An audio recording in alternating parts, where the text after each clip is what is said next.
Hello, I'm Laura from the Information Technology Department, and today I'm going to be talking to you about the EBSCO eBooks database. The database that we're looking at today, as with all of our databases, can be found on our available online databases page, which is on our website, www.mcl.org.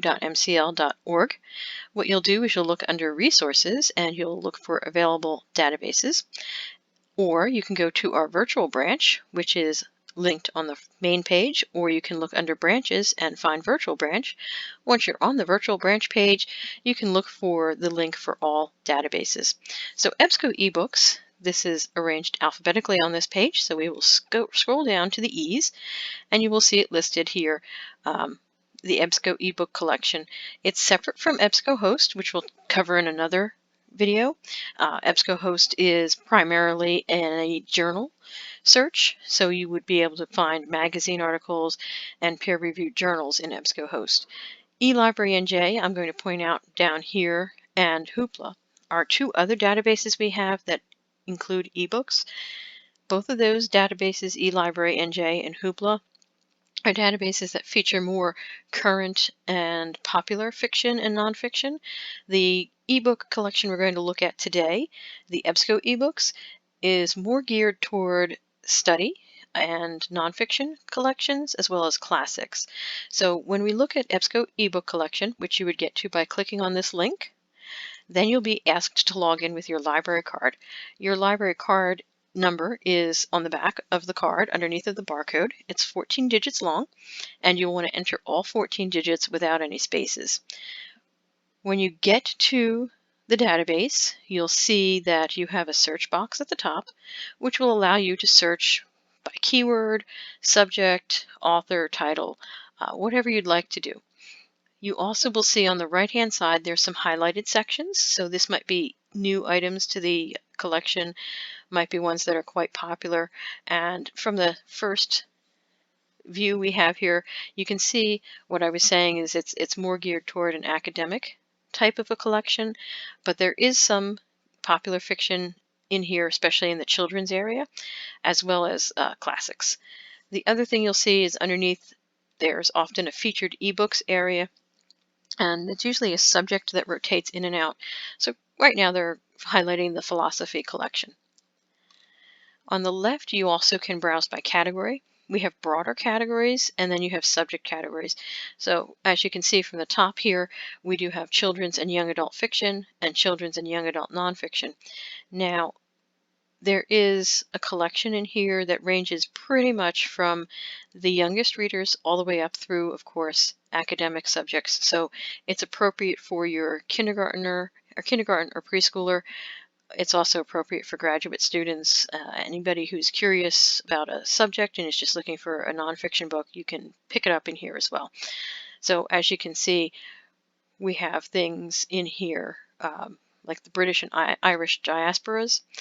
So obviously that's more of an academic title, but if I click on the children and young adult fiction, you'll see we've got things like Are You My Monster? So that's listed here. I'm just going to go back so we can go and look again at some of those subjects. Then we'll go into a browsing search or a complete search where we'll do keywords, so you'll get an idea of how you can find information within this database. So note that aside from the children's and young adult fiction and nonfiction highlighted collections, the categories you're seeing are your typical categories you would find if you were browsing a bookstore or a library. You've got your cooking books, your sports books, your history, your law, your math, philosophy, social sciences, all that kind of stuff is in here. There's also some travel books, true crime, and basically, if you click on any of these, if I want to click on political science, for example, I'm just going to go right into a list, which is going to give me a collection of 23,000 titles on the subject of political science. Since I'm here already, and we've done a search just by going in, you'll see first of all at the top, the search is pre-formed for you. This is pretty much a shorthanded way of searching the database for a specific collection code within the collection, so you wouldn't necessarily have to be searching with this EC poll with the asterisks. One thing I will note is the asterisk will allow you to do a wildcard.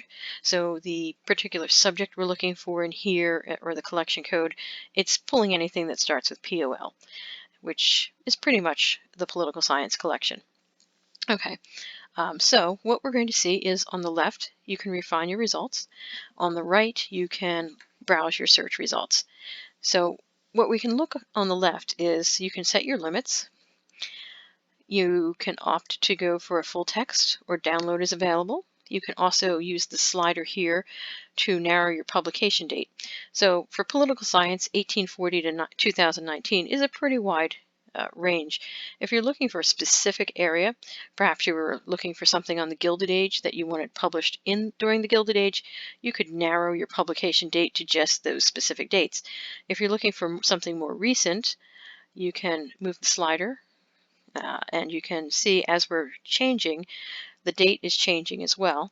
And what you can do is you can narrow it down as tight as you'd like or as wide as you'd like.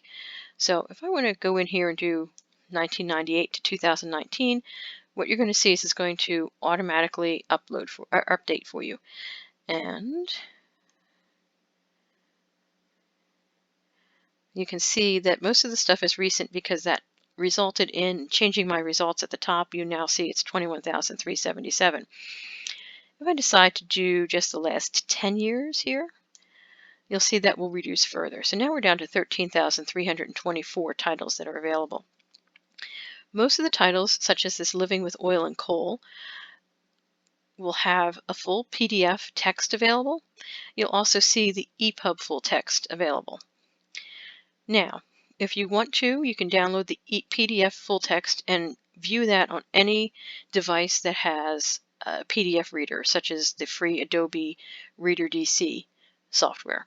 The EPUB full text is transferable to a device that reads the EPUB file format.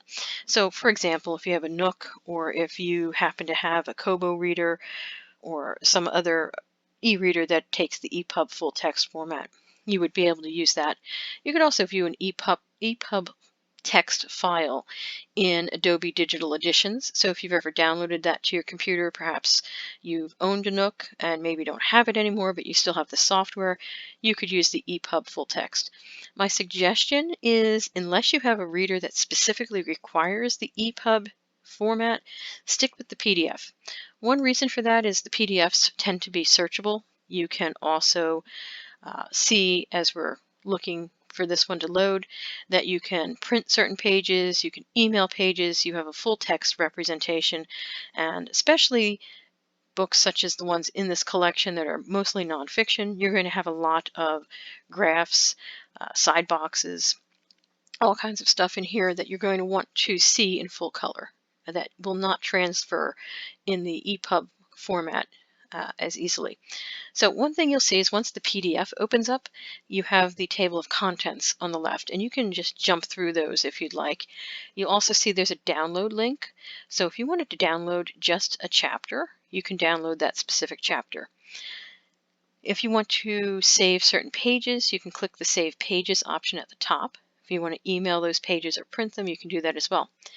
Another thing you might notice here is there's a citation link. So if you are using this for a research paper, when I click on the citation formatting link, what I'm going to see is I have different options depending on which standard I'm following. So if you're doing APA, MLA, Chicago style, they're going to be listed in here, but also notice we've got Brazilian national standards and a few others that just sort of Australian that pop up in here. So if you're using this in a different country or for publication in a different country, you can also find the citation guides for some of those in here as well. And essentially you're just going to see, for example, this MLA one is going to tell you it's going to be included in the works cited area. And here's the exact citation that you need to use to reference this particular material. There's also a dictionary up here. So if you're reading along and you get stumped on a word, you can just click on dictionary and do a quick search for that word. The export button will allow you to export your citations if you need to put them into a particular format, such as EasyBib or EndNote. So if you want to do this direct into that, you can.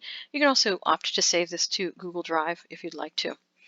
So I'm going to jump ahead to Chapter 1, and you'll see again, we're getting the presentation. Since it's a PDF, it's going to appear exactly the same way as it would if you were going to be viewing this in the book itself, if you actually had the hardcover book in your hand.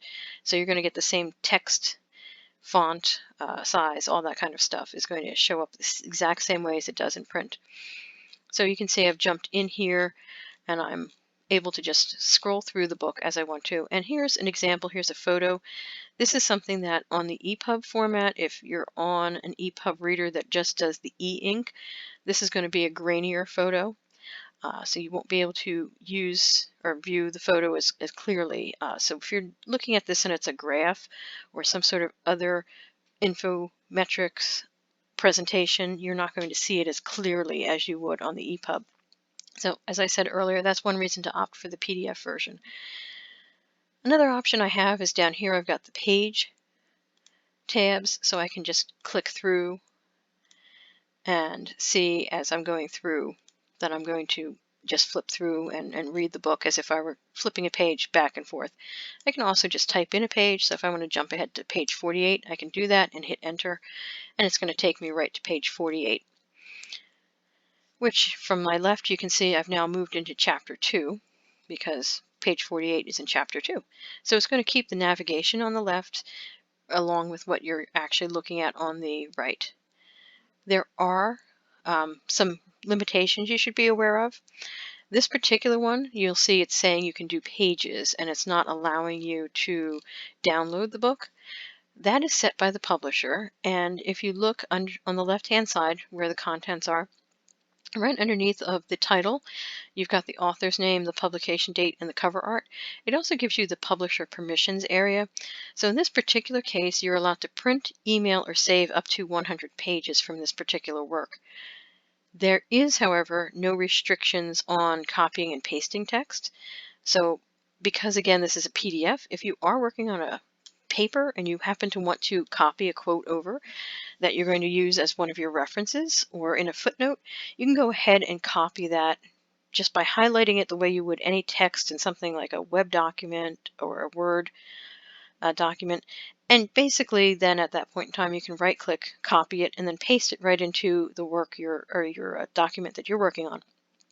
And you don't have to worry about retyping the entire quotation by hand. So that is not limited in this particular one. And there's also no restrictions on the download. So basically, and then the ebook availability, most of the titles in this collection are not, as I said earlier, hot popular culture titles. So if you're in here working, unless you are working with a group of students that may be in the same class and you're all going to be downloading the same book at the same time, the unlimited copies available, or even if there's a restriction, it's usually in the hundreds. So you wouldn't be really encountering any kind of situation where there's no copy available for you to look at. But that's just so you know what that is, that is what unlimited copies available really means. Okay, so if I wanted to save pages, since there is no limit on the pages, I can do the current page or the current page in the next however many pages, and you'll see I have a page limit of 100 again, so I can do the entire chapter if I'd like to, whatever I need to do. The other option I have is if I wanted to do individual chapters, I could go ahead and click that, and I'm going to get that option to do, again, the current page or the current page and the next so many up to 100 pages, or I can do chapter 3 and then download it. Now note, once I've downloaded it, I can open it on my computer the way I would any other PDF. This we're working within the database. So if I go ahead and click where it says open or save, again, you could save it. So if you are working on a research paper and you do find this particular chapter is relevant to you, you can go ahead and save that locally to your computer or again to Google Drive, and you'd be able to then reference it at a later date. It's worth noting that there are many things in here that if you're taking a course, particularly a college course, and you've been assigned certain writing or I'm sorry, reading assignments, you're going to find that a lot of them are in this particular collection. So you can go ahead, and what I've done here is I've downloaded chapter 3 from this book on living with oil and coal, and you'll see that there's some markings on the side. That's just some anti-piracy thing and information, and some citation information as well. So if you're looking at this, you'll have those references if you should happen to print it. Since I now have this within a PDF format saved locally on my computer, I now have the normal PDF functions at the top. So if you're using Edge browser, as I am, you can do things like add notes to it. There's a read aloud section. You can print, you can save. Other browsers, such as Chrome or Firefox, have similar tools that are available to you. So if you did want to use the note and grammar tools in here, you can go ahead and do that. I'm just going to close that for now so that we can go through, and I'm going to show you the notes in the bibliography so you get an idea that these are, of course, complete collection or a complete book. You're not getting just portions of it. So if you're reading through and you see a footnote or a reference to something that's in the bibliography, also there's a full index. For this particular one, you can go ahead and just jump right in and find that information. I'm going to go ahead and hit the results list, or you can do a new search at the top in the blue bar. We're going to go back to the results list, so we're going to go back to our list of political science books that I had limited to just the last 10 years. You'll notice that full text and download available are limits as well. If I click on full text, you can see all 13,324 books were already available as full text. There are very few things in here that are listed as just an abstract or citation. Most of them are indeed full text, which is one of the best parts about this database. You're going to come in here and you're not going to be using it as a jumping off point where you're then going to have to go to interlibrary loan and say, I'm doing this project on, obviously we're looking at political science and we were looking at coal and oil. So maybe you're doing a political science paper on politics of oil and oil producing countries, and you found this book. You're not going to have to then struggle or wait to get the resource. It's going to be right there for you. The other thing is you'll see there are some other limits on the bottom here where you can do subject. We narrowed it down pretty much as we could have in terms of a broad topic, but within the political science area, you can, of course, go into international studies, globalization, environmental studies, international relations, human rights questions, and we've got the global financial crisis, you've got politics. So there's a lot of different subjects within the broader subjects, so you can use this subject area to narrow it down. Excuse me. So if I wanted to look at just international relations books, I can narrow it down to the 122 international relations books that have been published in the last 10 years. The other thing we have is there is a language area. The vast majority of the books in this collection are in English. However, you do occasionally get some in different languages. In this particular case, we have one book in French in international relations. You'll see that when we get into things like the travel books or language books, obviously, they will be, of course, in different languages. So be aware that this database does indeed contain items not in English.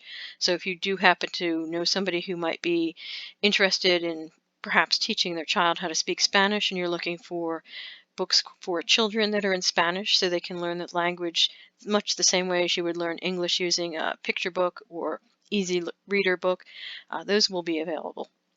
The other thing too is you also have categories, which basically is giving you a little bit of a subject combination up here. So I had already picked international relations, but you can then see, we can look at international relations in general. We can look into world politics. We can look into peace agreements, diplomacy, all kinds of other subjects that are in there as well. So again, you're pretty much narrowing down your search as you work with the results. Okay, so what I'm going to do is I'm going to go back to the eBooks area, and we're going to see my highlights have actually changed. So earlier when we came in here, we had philosophy as our featured ebooks. It's now political science because that was the category I looked at. But my highlights are also in here. And they are, changing as we're going through here and searching. Some of it is pulling off of just new stuff that's been added.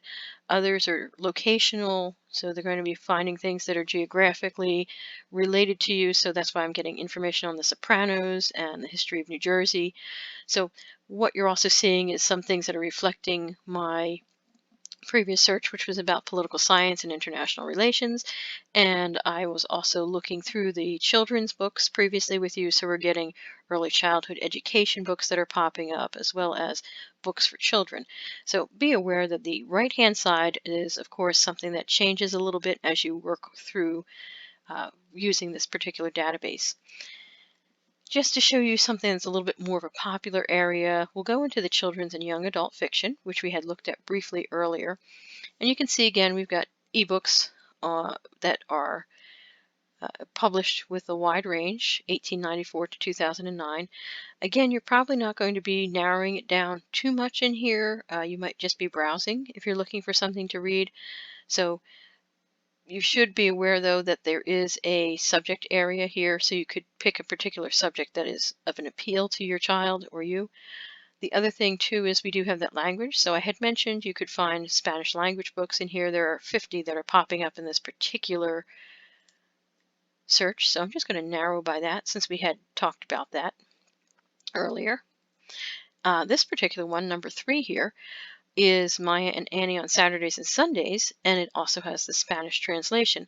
So I'm going to go ahead and open up the PDF of that version, and you're going to see you can walk through and get the side-by-side translation of this book. So this is one of those that's excellent if you're looking for language learning, especially for a small child who may be interested in just using a picture book to get familiar with the language. So you can see as I'm scrolling through, let's get through the title area, you're going to get the presentation. Here's the paragraph for the first page in English, and then that same paragraph again in Spanish. So that's why I said these resources in here, even though some of them are not necessarily academic, they are definitely for children that you could work with them and learn a language or learn topics based on what is available in the nonfiction section. But there's also, if I go back to the results list and turn off that Spanish limiter, where did it go? Oh, it has disappeared. Oh, there it is. Anytime you've done a search and refined, the limiters you use are up at the top, so you just have to click the X to get rid of that limiter. So now I'm back to my list of fiction. So if I want the Snug Harbor stories, I can go ahead and click on the PDF of that. Notice the one Spanish book we had just looked at did not have the EPUB version. Many publishers will avoid the EPUB version and just put the PDF in here. So if you are an EPUB file user, be aware that not all of the titles are going to be available to you. So you can see this one as well is just basically a fiction book.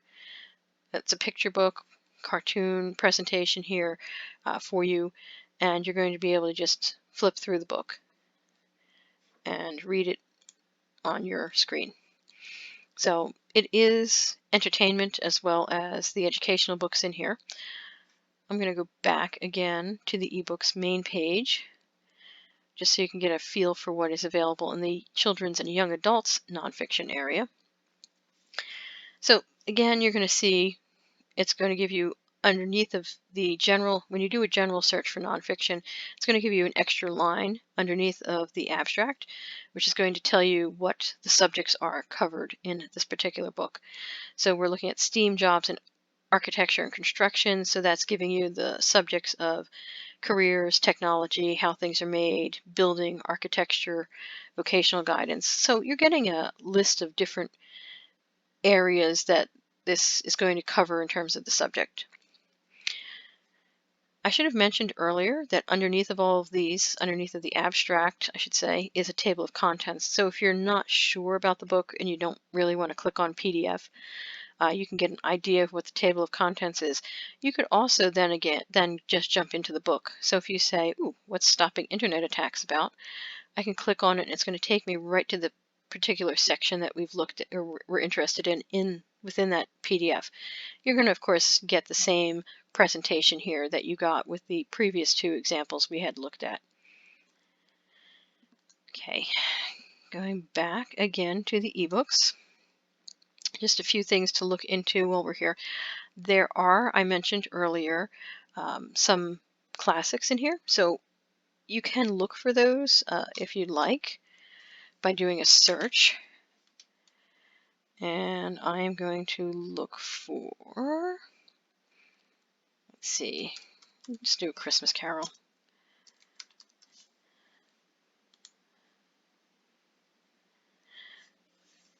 So here we have a couple of things to look at.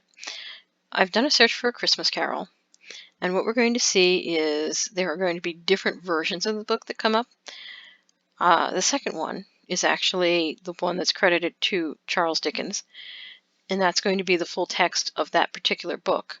You'll also see that there will be interpretations, such as the first one. It's a young adult fiction, so a lot of times the interpretations, basically the text is the same as the actual book, but there's a lot of illustration included. You'll also notice a few things that hadn't come up in our previous searches, and that is on the right we have news wires. So if there's any kind of news article that's popped up recently, or in this case 255 days ago, regarding A Christmas Carol, you'll see there's going to be a link to the news article. It could be from a newspaper, could be from a magazine or a journal. You'll see some information there. There's also a video area in parts of the EBSCO database. So if there's a video that's relevant to A Christmas Carol, you'll see it's in here as well. The other thing we're going to be seeing in here is as we go through a list where we've done a search for a specific title, in this case a classic piece of literature, you're going to be finding your literary criticism in here. You're also going to be finding other types of books. If you were doing a subject search for a book, perhaps in nonfiction, you might find related titles. So it might be something that the same author has written about a similar subject, or you may find other books by similar or on the same subject by other authors. So in this case, again, we're talking about Christmas Carol, Charles Dickens. So here's an example again of an illustrated version, and then here's a book about it, or literary criticism. So we've got the study guide, and then we've got basically a book about a theme within the Christmas Carol, and it's talking about the reflections of Gospels within the work, the Christmas Carol. So as I had said, you're going to be seeing a variety of things come up in your results that are going to either be the specific title you're looking for, or you're going to be looking and seeing information about the title, criticism about the title, or studies, academic studies that have been published. Okay, so going back to the ebook section, again, I had gone into political science and we had seen some pretty specific books. If you pick a more broad category, such as history, we'll look into the history section. You're going to see we have over 31,000 titles here. So if you were looking for a particular subject within history, you can narrow it down using the subject guide on the left. So again, we've got international relations listed there. So you can go through, you can see we've got the Cold War, we've got Holocaust, we've got public opinion on history in the United States, world politics in the 21st century, World War II, pop culture in the US. So let's see if there's just all right, so we'll pick Reconstruction. We'll update our list. So now you're going to get 35 titles that have to do with Reconstruction in the United States. So again, you're going to have the full text that you can access, and you're going to be able to just go through and find everything from a biography to a social science studies regarding Reconstruction. So you're getting a lot of variety within what you're finding, from a basic, very readable, accessible text to something that's a more specific academic text. You'll also find that the children's books will mix in, but they tend to be put towards the end of the results. So if you were looking specifically for children's books, I would refer you back to browsing through the children's and young adult fiction and nonfiction lists. Okay, so we're almost completely done here. What I'm going to point out is one thing that is also available to you that I didn't mention earlier is if you want to do multiple items at one time in terms of creating a citation list, or if you are going to be downloading or emailing yourself pages, or you just want to come back later and look at some of the books that you may have found. You may just come in here as part of your research and want to just find resources. And, I mentioned earlier you could save chapters. Maybe at the time you're searching, you're not quite sure which chapter, or even if you're going to be able to use that book in your research. So you just want to have a reference for it. At the top here where it says sign in and folder, you can create a free account just by adding your email address and a password. And what you can then do is use these folder icons to the right of each entry. And if you'd like to add this to your folder, it will be there so that you can come back to this database, log in, click on your folder, and get a list of the items you had saved from your search. So in this particular case, if you were doing a project on the Reconstruction, you would be able to come in here, look through, and pick out some books that you're interested in, put them in your folder, and then come back at a later date and see if those still are books that would be relevant to your research. Then you can go ahead and add your page downloads or your chapter downloads at that particular time, or create a bibliography for yourself out of the books you've put into your folder. Okay. So just going back to the main page so we can wrap this up so you can get an idea. Just to remind you, it's pretty much a browsable collection. It's heavily favoring the academic aspects and nonfiction type style books, and classics. So you're not going to be coming in here looking for your popular fiction, but you will find a wide variety of interesting titles if you're doing research or if you're just curious about a particular subject. There will also be, your highlighted areas. You can do a search as well. And if you're doing a search, you're going to get, especially if you're doing a literature search, you're going to get the work itself most of the time, especially if it's a classic that is considered in the public domain. And you're also going to get literary criticism as well as studies on that particular piece of literature. I also mentioned there was travel books, there's cookbooks in here. So we really looked into the academic subjects in the children's collection, but I would say definitely take a look through those as well. And there's a sports and games area and study aids, language learning. So here's an example. I clicked on sports and the first result is the national team, the inside story of the women who changed soccer. So if you're interested in sports and you're just looking for a sports book to read, you can just come in here and pick that up as well. So it's not just academic information in here, even though it is an excellent resource for students from, as I mentioned earlier, elementary school all the way up through college and graduate school. So we hope you are able to use this database and that it is something that you can incorporate into your studies or your leisure time. And do check back as we're doing more videos on how to use our different databases. And thank you for listening. Bye.